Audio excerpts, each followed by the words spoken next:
नमस्कार। आप सभी धर्म प्रेमी बंधुओं का आपके अपने चैनल मोड़ेश्वरी कृपा में स्वागत है। इस चैनल पर आपको पूजा पाठ संबंधी जानकारी प्रदान की जाएगी। सभी से सविनय निवेदन है, चैनल को सब्सक्राइब करें, शेयर अवश्य करें। वीडियो पसंद आने पर लाइक भी करें। आप कोई सलाह देना चाहते हैं अथवा आप कुछ जानना चाहते हैं तो आप कमेंट बॉक्स में कमेंट जरूर करें। जय मोड़ेश्वरी, बोल बम। हमने पिछले वीडियो में बात की थी कि पितृ कौन होते हैं और उसके बारे में आप लोगों को समझ में आ ही गया होगा कि पितृ कौन होते हैं। तब हमने इसमें एक बात ये भी कही थी कि मातृकुल की तरफ ज़्यादा ध्यान नहीं दिया जाता है। तो अभी हम उसके बारे में चर्चा करेंगे और उसके बाद में हम आपको बताएंगे कि उत्पितृ क्या होते हैं। तो ये जो मातृकुल की बात थी कि कुछ क्षेत्रों में मातृ सत्ता चलती है, जहाँ यानी कि माता के कुल से जाना जाता है और वहाँ पर पिता के कुल को नहीं जाना जाता है। तो वहाँ पर मातृकुल के जो होते हैं उनको ही पितृ माना जाता है और उन्हीं का सब किया जाता है, पिंडदान संस्कार और पितृ पूजा में उनको लिया जाता है। लेकिन बाकी क्षेत्रों की बात करें, जो सामान्य क्षेत्र है जहाँ पितृ सत्ता चलती है, पिता के नाम से सबको जाना जाता है, पिता के नाम से कुल चलते हैं, पूजा चलती है, तो वहाँ मातृ सत्ता का महत्व कम क्यों? वो मातृ सत्ता का महत्व कम नहीं है, वहाँ माता के कुल के भी पिंडदान किए जाते हैं। परंतु उस स्थिति में जब माता के कुल में जैसे ननिहाल में कोई करने वाला हो या फिर जब कभी आप कोई खुशी में होते हैं या कोई आप अच्छा काम करने जा रहे होते हैं, अपने कुल के पितरों के साथ साथ आप उनका भी स्मरण करके उनका भी करते हैं। दूसरा कारण ये है, आपके पिता का कुल तो एक ही है ना, दादा परदादा तड़दादा सगड़दादा जो भी है, सृष्टि के आरंभ से आज तक आप उसी कुल में हैं। तो आपका तो गोत्र और जो भी पिंडदान जाते हैं सब एक ही कुल में जाते हैं। परंतु आप माता की तरफ देखिए, आपकी माता की माता अलग परिवार से आई हैं, आपकी माता इसी वजह से और अलग परिवार से आई। अब आप देखेंगे इधर कि आपकी दादी किसी और परिवार से आई थी, परदादी किसी और परिवार से आई थी। अब उनके कुल की अगर हम बात करें तो आपकी माता का कुल अलग था, उनकी सास का कुल अलग था, तो उनकी खुद की माता का कुल अलग था। तो इस प्रकार से अगर आप देखेंगे कि वहाँ पर अनगिनत धाराएं, अनगिनत शाखाएं हैं। बाल गिनोगे तो शायद गिनती में आ जाएंगे, लेकिन सृष्टि के आरंभ से अब तक माता के कुल कितने कितने परिवार, कितने उनके पितृ होंगे, मातृ कुल के जो पितृ होंगे कितने हो गए होंगे, इसकी गिनती तो असंभव है। तो इसीलिए उनका जब पिंडदान किया जाता है तब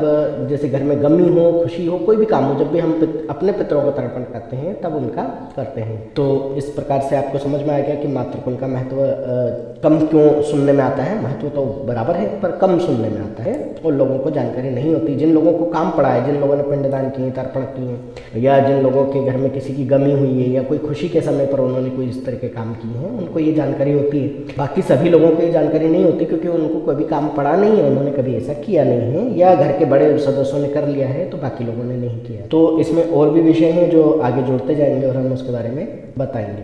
अभी फिलहाल में ये चीज़ आती है कि पितृ तो हम समझ गए कि हमारे को जन्म देने वाले जितने भी हमारे दादा परदादा ये जो भी आए हैं सभी हमारे पितृ हैं, चाहे वो जीवित हैं या मृत हैं, ये सब हमारे पितृ हैं अर्थात पिता हैं। अभी उत्पितृ क्या होते हैं? तो देखो ऐसा है कि उत्पितृ हमारे ये पितृ ही हैं, लेकिन एक कैटेगरी डिवाइड कर दी गई है, जो मैं आपको इस तरीके से कहूँ कि जिन्होंने संसार को भोगा है, जिन्होंने संसार का सुख दुख उठाया है, जिन्होंने संसार में रह करके कुछ कर्म किए हैं, है ना, ये सभी हमारे पितृ तो हैं।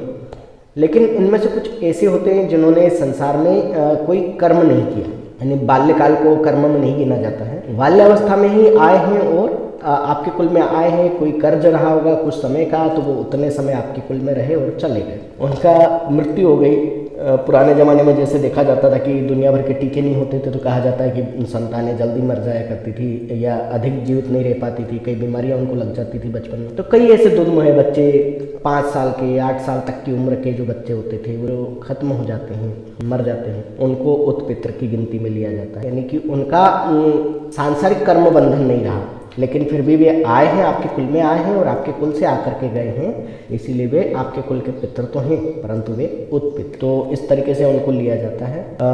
इनके लिए किस तरीके से पूजा सेवा दी जाती है? तो देखिए सबसे बड़ी बात तो ये है कि जो आपके पितृ होते हैं वो एक बार मान जाते हैं, समझ जाते हैं, वे जानते हैं कि क्या अच्छा है क्या बुरा, कर्म बंधन सब जानते हैं। परंतु जो उत्पितृ होते हैं ये नाराज भी बहुत जल्दी हो जाते हैं, उनमें बचपना है, जैसा कि कहा गया है उम्र आयु बंधन, तो उनका जो है बचपना माना गया है, उनका क्रोध जल्दी शांत नहीं होता, वो खुश भी जल्दी होते हैं तो क्रोधी भी बहुत जल्दी हो जाता है। और हमारा कोई भी शुभ कार्य बिना पितरों के तो हो नहीं सकता। तो ऐसा नहीं है कि आप एक तरीके के पितर को मना लेंगे और दूसरे तरीके के पितरों को नहीं मनाएंगे तो चलेगा।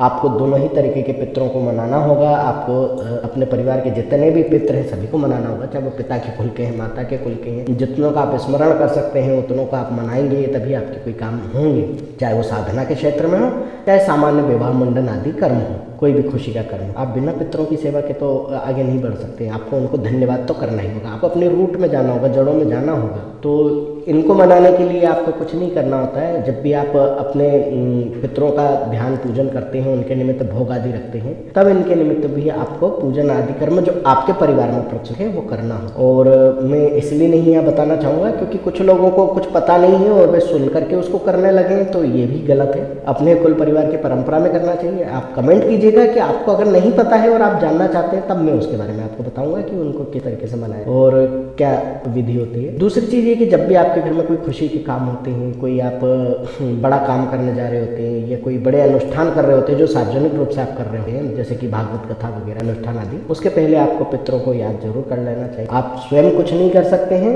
आपके कुल परिवार की परंपरा जो है उसके अनुसार करें। अगर फिर भी नहीं आप जानते हैं, नहीं कर सकते हैं, तो किसी भी वैदिक पंडित को आप बुला करके पितृ तर्पण करवा सकते हैं। उनको आप कह दीजिए कि खुशी के काम के लिए हमको ये करवाना है, सामान्य रूप से आप करवा दीजिए। अगर आपकी ये हैसियत अच्छी है तो आप पूर्ण विधि विधान से करें। यदि आपका उतना सामर्थ्य नहीं है तो आप उनसे पूछ लीजिए, संक्षिप्त विधि से भी आपका पूजन तर्पण करवा देंगे। तो ये सभी चीज़ें हैं। अब यहाँ मालवा अंचल में इसको सुखपिंडी कहा जाता है। जैसे कोई भी शुभ काम होते हैं तो शुभपिंडी है, सुखपिंडी कहा जाता है। और लोग अपने घर पर ब्राह्मण को बुला के करवा लेते हैं अथवा उज्जैन और ओंकारेश्वर आदि तीर्थ क्षेत्रों में जाकर के इसका पिंडदान करते हैं, तो इसको सुखपिंडी कहा है। तो ये सभी चीज़ें हैं। इसमें पितृ उत्पितृ सभी के निमित्त वहाँ करवाया जाता है। तो हमको उसमें कई बार हमको पता नहीं होता है कि कौन सी पूजा हो रही है, कौन सी नहीं हुई है, यानी किन किन को उसमें शामिल किया गया है। तो वो सभी चीज़ें वहाँ हो जाती हैं और हमारे ऊपर जो है कृपा आना शुरू हो जाती है। यानी कि जो अगर रूठे हुए पितर हैं, उत्पितर रूठे हुए हैं, तो वे मान जाते हैं और वे हमारे घर में शुभ कर्म, शुभेच्छाओं के द्वारा उत्पन्न कर्म, वो सभी को आने का न्योता देते हैं और उनको आने का रास्ता देते हैं। तो अब आपको समझ में आ गया होगा कि ये हमारे लिए क्यों आवश्यक। तो आप कमेंट जरूर कीजिएगा। आप कुछ और जानना चाहते हैं तो बताइएगा। और इससे संबंधित अगर आपके पास कोई अलग जानकारी जो मेरे द्वारा नहीं बताई गई है तो आप वो भी मुझे कमेंट में टाइप करके दे सकते हैं। आने वाले वीडियो में मैं उन सभी चीज़ों को शामिल करने का प्रयास करूँ। धन्यवाद।